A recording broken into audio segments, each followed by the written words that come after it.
নমস্কার বন্ধুরা, আমাদের চ্যানেলে আপনাদের স্বাগত। এই মুহূর্তে একটি চাঞ্চল্যকর তথ্য হাইকোর্টের সামনে এসছে। সেটি হলো মুর্শিদাবাদে এক স্কুলে প্রধান শিক্ষক মেমো নাম্বার জাল করে তার ছেলেকে নিজের স্কুলে অবৈধভাবে নিয়োগ করেন এবং এতদিন ধরে বেতনও ডিআই অফিস মারফত প্রদান করেন। এতে সিআইডি তদন্তের ওপর অসন্তোষ প্রকাশ করেছে বিশ্বজিৎ বসু। এই সংক্রান্ত একটি মামলায় আজ শুনানি অর্থাৎ 27শে মার্চ শুনানি হয় এবং সেখানে বিচারপতি বিশ্বজিৎ বসু কি বলেন সেই সংক্রান্ত তথ্যে আসবে। এবার সিআইডি তদন্ত নিয়ে তীব্র ক্ষোভ প্রকাশ করলেন কলকাতা হাইকোর্টের বিচারপতি বিশ্বজিৎ বসু। মুর্শিদাবাদের স্কুলে ছেলেকে চোরাপথে স্কুলে চাকরি দিয়েছিলেন প্রধান শিক্ষক। সেই মামলায় সিআইডি তদন্তে অসন্তুষ্ট কলকাতা হাইকোর্ট। তলব করা হলো রিপোর্ট। মুর্শিদাবাদের গোথা এয়ার হাই স্কুলের প্রধান শিক্ষক আশিস তিওয়ারির বিরুদ্ধে মেমো নাম্বার জাল করে ছেলে অনিমেষকে চাকরি পাইয়ে দেওয়ার অভিযোগ ওঠে। এই ঘটনায় সিআইডি তদন্তের নির্দেশ দেন বিচারপতি বিশ্বজিৎ বসু। তবে সিআইডির কাজে একেবারেই খুশি নয় বিচারপতি বসু।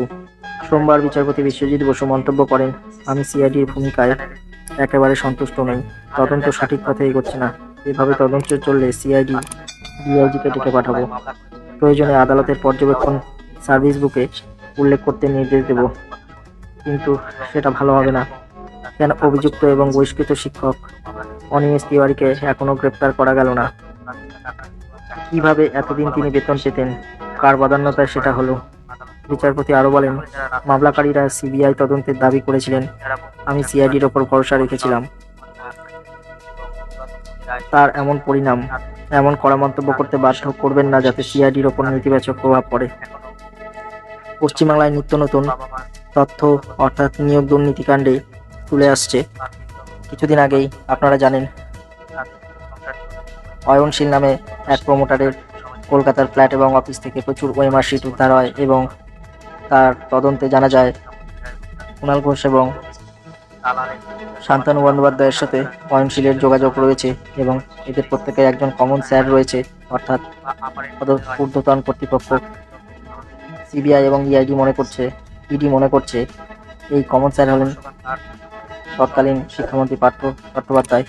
তবে এর আগে আমি বলেছি, এত বড় স্ক্যান্ডাল অর্থাৎ স্ক্যাম বা এই দুর্নীতি অর্থাৎ কুমুলেটিভ দুর্নীতি অর্থাৎ দলবদ্ধভাবে দুর্নীতি শাসক দলের উচ্চপদস্থ নেতা বা নেত্রীর মদত ছাড়া সম্ভব নয়।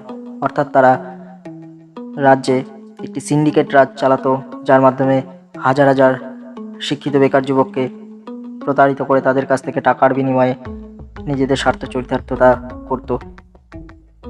তবে যার শেষ ভালো তার সব ভালো, অর্থাৎ পাপের ঘোড়া একদিন পূর্ণ হবে এবং সেই পাপের পরিণাম ভুগতে হচ্ছে এখন শাসক দলের বেশ কিছু নেতামন্ত্রীকে।